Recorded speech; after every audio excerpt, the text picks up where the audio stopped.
Have you ever been judged by the people who were supposed to believe in you the most? Stay with me until the end, because this story begins with a family laughing at a man they considered a disappointment and ends with a revelation that left an entire room speechless. The laughter started before I even sat down. My uncle shook his head.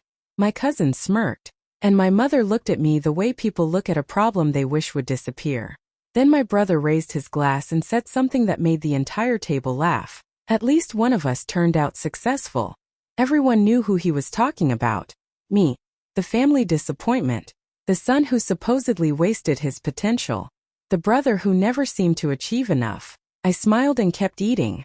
Not because the words didn't hurt, because explaining the truth had become exhausting years ago. My name is Jabulani Kumalo. I was 36 years old. My family believed I spent my days repairing old machines inside a forgotten warehouse on the edge of the city. What they didn't know was that the building they mocked was the reason my life was about to change forever. And within a few weeks they would walk into a place they never expected, a place that would force them to question everything they thought they knew about me. The moment I walked into my uncle's house, I already knew how the evening would go. The laughter, the comparisons, the disappointed looks, they had become a regular part of every family gathering. Before I could even find a seat, I noticed everyone crowded around my younger brother, Lindokul. He stood in the center of the room wearing an expensive suit, talking about business deals and corporate meetings. Every word he spoke seemed to impress the family even more. My aunt smiled proudly and told everyone how successful he had become. My cousins nodded with admiration. My uncle raised his glass and praised Lindokul for being an example to the younger generation. Then, as always, the conversation slowly turned toward me. "So, Jabulani," one cousin said with a smirk, "are you still fixing those old broken machines?" A few people laughed immediately. Another relative shook his head. Such a smart man wasting his life in a warehouse. More laughter followed. I forced a smile and looked down at my plate. There was no point defending myself anymore. I had done it before and nobody had listened. They had already decided who I was years ago. Then my mother joined in. "Honestly, I still don't understand why he chose that life," she said loudly enough for everyone to hear. "He had so much potential." The room became quiet for a second before several relatives nodded in agreement. Hearing those words from my own mother hurt more than all the jokes combined. Meanwhile, Lindokul sat comfortably in his chair, enjoying the attention. He wasn't a bad person, but he never corrected anyone when they compared us. He never told them that success wasn't always what it looked like from the outside. As the evening continued, stories about promotions, salaries, and luxury lifestyles filled the room. Everyone measured success by titles, expensive clothes, and flashy achievements. Nobody asked what happened inside my workshop every day. Nobody asked why businesses traveled across the country to meet me. Nobody cared enough to learn the truth.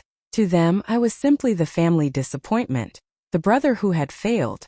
The man who spent his days hidden inside an old industrial building repairing forgotten machines. What none of them realized was that the building they laughed about was worth more than they could imagine.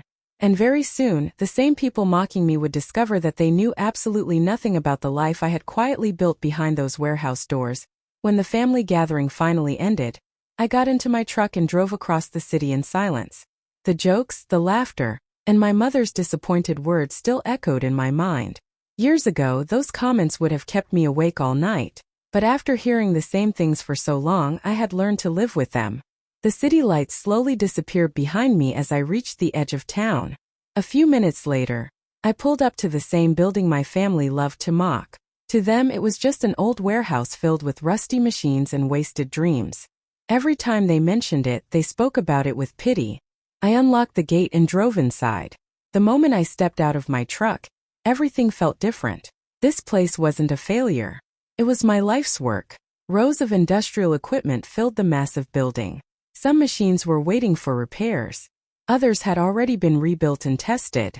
The sounds of tools, engines, and production echoed through the facility. This was where I had spent years learning what most people never cared to understand. I slowly walked through the workshop, remembering how everything had started. There was a time when I had almost nothing. While my friends chased impressive job titles and corporate positions, I spent my days studying machinery, manufacturing systems, and business operations. I worked long hours, made mistakes, lost money, and started over more times than I could count. Most people only saw the dirty overalls and the grease on my hands. They never saw the knowledge I was gaining. They never saw the struggling factories I helped save from shutting down. They never saw the business owners who called me when everyone else had given up. Over the years, one project became two. Two became 10. Then dozens. Machines that other people considered useless were rebuilt inside this workshop and returned to companies that desperately needed them. Businesses that were close to collapse found new life because of solutions developed within these walls. Yet very few people knew the full truth. And that was exactly how I wanted it. I never felt the need to announce my achievements. I never posted pictures online or bragged about contracts. I believed that real success should speak for itself. Unfortunately, my silence created another problem. Because I never corrected people, my family continued believing their own version of the story. They saw an old warehouse. I saw an empire being built one machine at a time. And while they laughed at what they thought I had become, they had no idea how close they were to discovering what I had actually created. A few weeks after that family gathering, something changed. For the first time in years, the Kumalo family stopped talking about success. They started talking about problems. The change began with my younger brother, Lindokul. The same brother everyone praised at family events. The same brother whose expensive suits, luxury car, and corporate job had become the standard by which everyone measured success. One afternoon, I received a message from one of my cousins. It was short. "Have you spoken to Lindokul lately?" I hadn't. At least not recently. But the question stayed in my mind. Then more messages followed over the next few days. Family members who usually spent their time showing off new purchases suddenly became quiet. Social media posts disappeared. Expensive dinners stopped appearing online. The people who always looked confident suddenly seemed nervous. Something was happening. The truth finally came out during a phone call with another relative. Lindokul's company was in serious trouble. Several major investments had gone badly. Expected profits never arrived. Important contracts had been delayed. And the company was now struggling to meet financial obligations. What looked stable from the outside was beginning to crack underneath the surface. At first, everyone believed it was just a temporary setback. But the situation became worse. Banks became cautious. Loans that once seemed easy to secure suddenly became difficult to obtain. Business partners started asking uncomfortable questions. The pressure continued growing. For the first time, the confident executive everyone admired looked overwhelmed. And he wasn't the only one. Several relatives had built their lifestyles around appearances. They spent money to look successful because they believed success would never disappear. Expensive cars, large homes, luxury vacations, and endless celebrations suddenly became difficult to maintain. The family that once laughed at struggles was now facing struggles of their own. Phone calls became more frequent. Family meetings became more serious. People who once competed to show who was doing best were now searching for answers. I listened quietly as the conversation spread through the family. What surprised me most wasn't the financial crisis. It was how quickly confidence disappeared when money became uncertain. For years, they had measured success by appearances. Now appearances could no longer solve their problems. The same relatives who once had all the answers suddenly seemed lost. And as their situation became more desperate, they started searching for people who could help. What none of them realized was that the solution they were desperately looking for was much closer than they thought. In fact, they had been laughing at that solution for years. They just didn't know it yet. 3 days after hearing about the problems surrounding Lindokul's company, I was standing inside my workshop reviewing reports when my phone suddenly rang. I glanced at the screen and froze for a moment. It was my mother. That alone was unusual. She rarely called me unless it was a holiday, a birthday, or a family emergency. Most of our conversations over the years had been short and uncomfortable. I answered anyway. "Hello, Mom." For a few seconds there was silence. Then I heard something I hadn't heard from her in a very long time. Worry. Real worry. The confidence she normally carried in her voice was gone. "Jabulani," she said softly. "I hope I'm not bothering you." The question surprised me. Usually she never worried about whether she was bothering me. "No, Mom." "What's wrong?" Another pause followed. Then she slowly explained the situation. Lindokul's company was facing bigger challenges than the family had admitted. Several business opportunities had fallen apart, and they were desperately searching for new industrial contracts that could stabilize the company before things became worse. As she spoke, I listened quietly. Every detail she mentioned sounded familiar. Very familiar. In fact, some of the companies she referenced were businesses I had worked with personally for years. Others were part of a network connected directly to projects my own organization managed. The irony almost made me laugh. My family had spent years treating me like a man who knew nothing about business. Now they were unknowingly asking me for help navigating a world I understood better than almost anyone. "Do you know anyone?" she finally asked. "Anyone at all who might help?" For a moment I looked across my workshop floor. Employees moved between equipment stations. Project managers reviewed schedules. Machines worth millions operated around the facility. I knew dozens of people who could help. Many of them worked with me every week. But I wasn't ready to explain that yet. So instead I carefully offered advice. I suggested a few companies. I recommended several contacts. I pointed her toward opportunities that could open important doors. As I spoke, she quickly wrote everything down. The entire conversation felt strange. For years my opinions had been ignored. Now she listened to every word. "Thank you, Jabulani," she said when we finished. "You've been more helpful than you realize." I smiled quietly. If only she knew. After the call ended, I sat back in my chair thinking about how quickly life could change. My mother believed she had called her struggling son for guidance. What she didn't realize was that the world she was trying so hard to enter was a world I had quietly helped build. And very soon, that secret would become impossible to hide. A week after my conversation with my mother, the situation inside the Kumalo family became even more serious.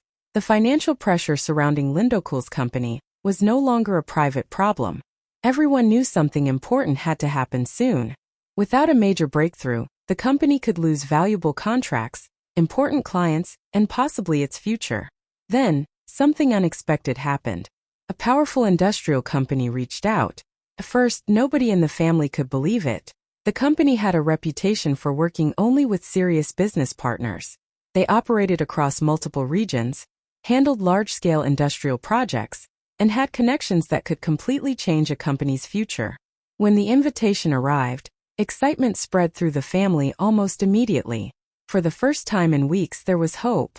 The company had invited Lindokul and several key family members to tour one of their facilities and discuss a possible partnership opportunity. If the meeting went well, it could solve many of the problems they were facing. The news traveled through the family faster than anything I had ever seen. Phones started ringing. Messages flooded family group chats. Everyone suddenly had opinions and advice. "This could be the opportunity you've been waiting for," one uncle told Lindokul. "You can't afford to make mistakes," another relative warned. Even my mother sounded more optimistic than she had in weeks. For days, the family talked about nothing else. They discussed possible business deals. They imagined future profits. They speculated about the mysterious company and its successful owner. No one seemed to know much about the person behind it. That only made everyone more curious. Meanwhile, I sat quietly and listened. Because unlike them, I knew exactly who owned the facility. I knew every building, every department, every manager, and every person involved in organizing the meeting. In fact, I had personally approved the invitation. But I kept that information to myself. Sometimes the truth is more powerful when people discover it on their own. A few days before the meeting, my mother called again. This time there was excitement in her voice. She explained how important the opportunity was, and how everyone was preparing for the visit. I listened patiently as she described the facility they were about to tour. The entire time I couldn't help smiling. She was unknowingly describing my own company. When the call ended, I returned to work and continued preparing for the upcoming visit. The meeting was approaching quickly. The family believed they were about to meet strangers who might save their future. What they didn't realize was that they were about to walk into a place they had mocked for years. And when they finally discovered who was waiting for them inside, nothing would ever be the same again. The morning of the meeting finally arrived. For the first time in weeks, the Kumalo family seemed genuinely hopeful. Everyone believed this visit could change their future. Lindokul arrived early, dressed in one of his best suits. My mother looked nervous but excited. Several relatives had also been invited, and they all spoke about the opportunity as if it were their last chance to turn things around. As their vehicles traveled through the city, conversations filled the air. "I heard this company is worth millions," one cousin said. "They must have an incredible owner," another replied. My uncle nodded confidently. "People don't build companies like this by accident. Whoever owns this place must be a genius." Everyone agreed. None of them realized how ironic those words would soon become. About an hour later, the family turned onto a long private road. Then they saw it. The industrial complex stretched across the horizon. Massive manufacturing facilities stood beside modern office buildings. Warehouses, logistics centers, loading docks, and training facilities covered acres of land. Trucks moved in and out of the property with precision. Employees walked confidently between departments while production lines operated smoothly in the background. For several seconds nobody spoke. The scale of the place was far beyond what they expected. My mother slowly looked around through the window. "Whoever built this must be extraordinary," she whispered. The security gates opened automatically, allowing the visitors to enter. As they drove farther inside, their amazement only grew. Beautiful landscaping surrounded the offices. State-of-the-art equipment could be seen through large glass windows. Everything looked organized, professional, and successful. Several relatives immediately pulled out their phones to take pictures. The same people who once mocked industrial work were now admiring every detail of an industrial empire. As they entered the main reception area, they noticed awards displayed on the walls. Photographs showed company milestones, community projects, and major business achievements. Names appeared throughout the building, on plaques, on certificates, on recognition boards. But everyone was so focused on the size and beauty of the facility that they barely paid attention. A few of them glanced at the name. None of them connected it to me. After all, why would they? In their minds, Jabulani was still repairing old machines inside a forgotten warehouse. The possibility that he could be connected to a place like this never even crossed their minds. As they followed their guides deeper into the facility, admiration filled every conversation. They spoke about the owner with respect. They praised his vision. They admired his success. And all the while, the truth stood right in front of them, hidden in plain sight, waiting for just a little longer before changing everything they thought they knew. After completing the tour, the family was escorted toward the largest conference room in the entire facility. The room overlooked the manufacturing floor through massive glass windows. A long polished table sat in the center, surrounded by comfortable chairs. Everything about the room reflected success, professionalism, and power. As everyone settled into their seats, excitement filled the air. This was the moment they had been waiting for. The opportunity that could save Lindocool's company. The chance to meet the mysterious owner who had built such an impressive business empire. My mother straightened her jacket nervously. My uncle reviewed his notes one last time. Even Lindocool looked tense. Nobody wanted to make a bad impression. A few minutes later, several senior executives entered the room. The family immediately sat up straighter. The executives greeted everyone politely before taking their places near the front of the room. One of them smiled. "Thank you all for coming today." Everyone nodded. The executive continued speaking about potential partnerships, future opportunities, and business growth. The family listened carefully, hanging on to every word. Then someone finally asked the question everyone had been thinking. "Will we have the opportunity to meet the owner today?" The executive smiled. "Of course." A wave of excitement moved through the room. My cousins exchanged looks. My uncle adjusted his tie. Even my mother looked eager. Then the executive glanced toward the conference room doors. "We're actually waiting for him now." The room became completely silent. Seconds later, the doors opened, and I walked inside. At first, nobody reacted. Why would they? To them, I was simply Jabulani, the son they pitied, the brother they compared to Lindocool, the man they believed spent his days repairing old machines. A few relatives smiled awkwardly when they saw me. One cousin even whispered, "I didn't know Jabulani worked here." Another nodded. "Maybe he's part of the maintenance team." My mother looked confused but said nothing.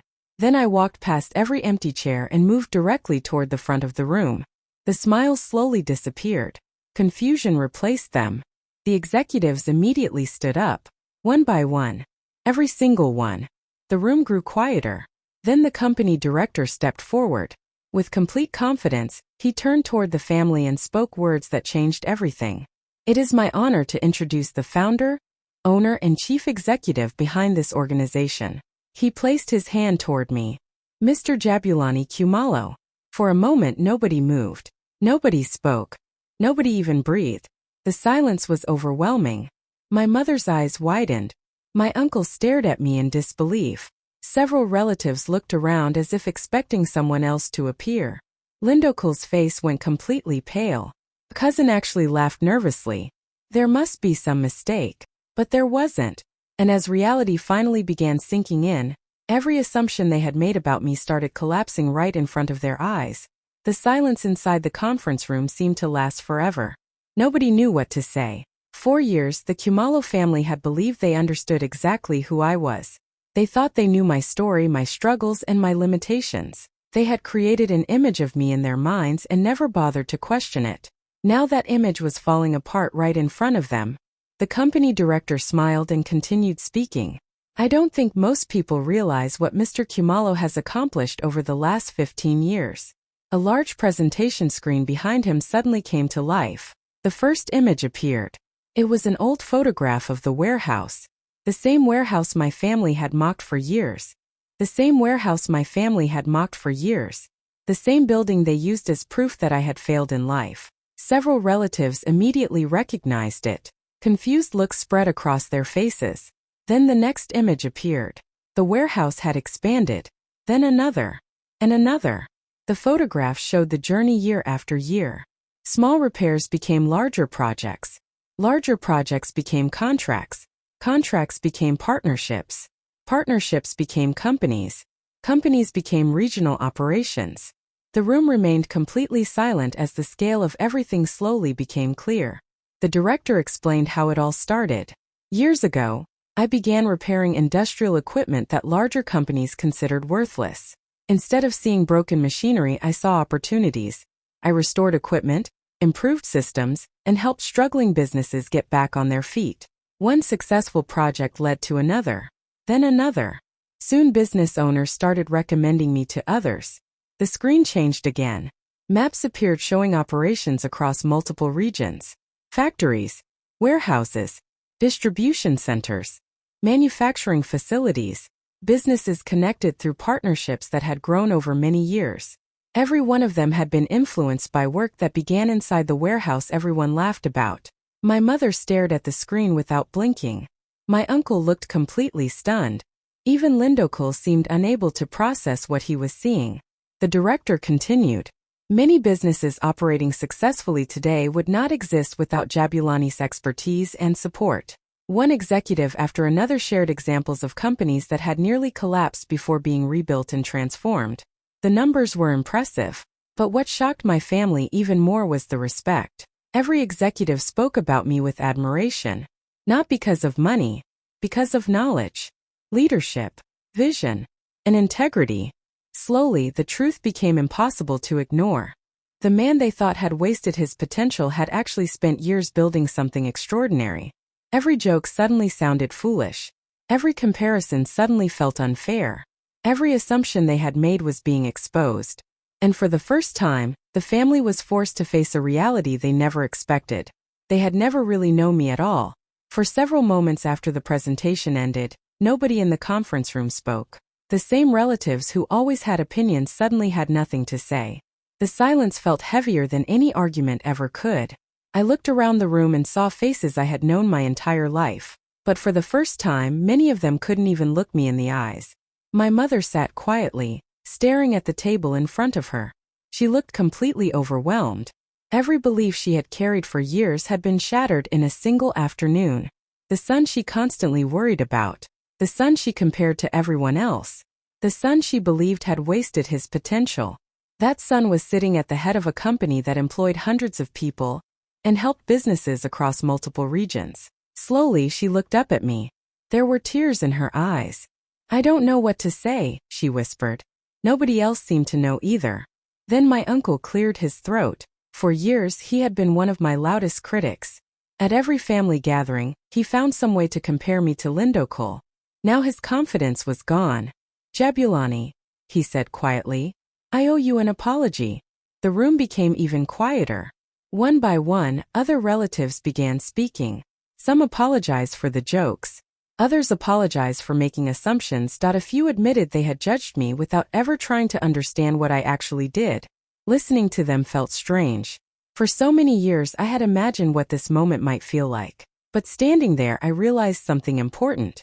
The apologies didn't erase the past. They didn't erase the years of judgment.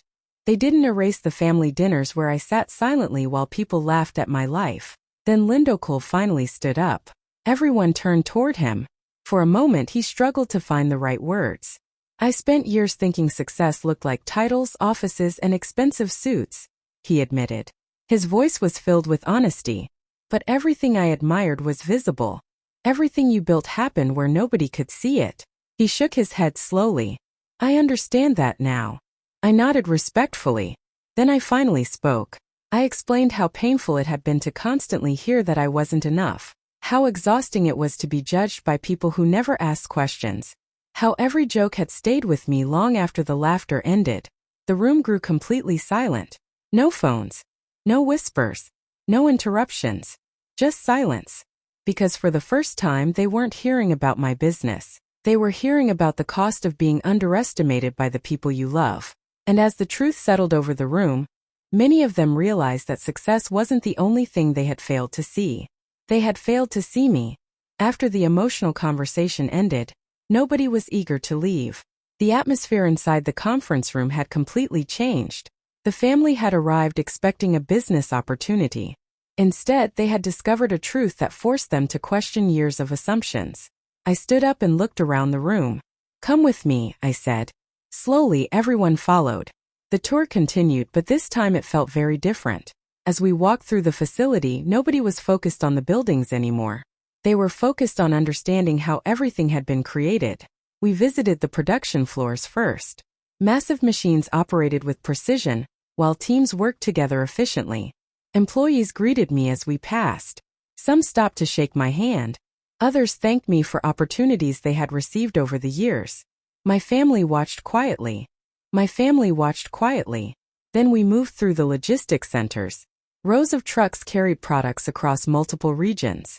Teams coordinated shipments while managers monitored operations from advanced control rooms. Everywhere we went, employees treated me with genuine respect. Not fear. Not obligation. Respect. That seemed to surprise my family more than the size of the company itself. Next, I showed them the training center. Young people were learning technical skills that would help them build successful careers. Many had come from difficult backgrounds. Some had struggled to find opportunities before joining our programs. "This is incredible," my mother whispered. But the tour wasn't finished. I also took them to several community projects supported by the company. Schools had received equipment. Small businesses had received assistance. Families had received support during difficult times. For years, my family believed success was measured by cars, salaries, and titles. Now they were seeing something completely different. They were seeing impact. As we continued walking, my mother finally stopped. Tears filled her eyes again. She looked around at everything surrounding us. Then she looked at me. "I spent years measuring success by appearances," she admitted quietly. "I thought I understood what achievement looked like. I was wrong." Nobody said anything. There was nothing left to add. The truth was standing all around us. I smiled gently. "I don't carry anger anymore," I told them. "I forgive all of you." Relief appeared on several faces. But forgiveness didn't erase the lessons. Some scars become reminders of who you had to become. Eventually, we reached the front of the facility. The family stood silently, looking at the buildings stretching across the horizon. The same place they once mocked. The same place they believed represented failure. Now it stood as proof of something extraordinary. At that moment, everyone finally understood. The man they called a disappointment had quietly built an empire while nobody was paying attention. Because sometimes the greatest victories happen in silence. And sometimes the people who underestimate you end up walking straight into the proof of their mistake.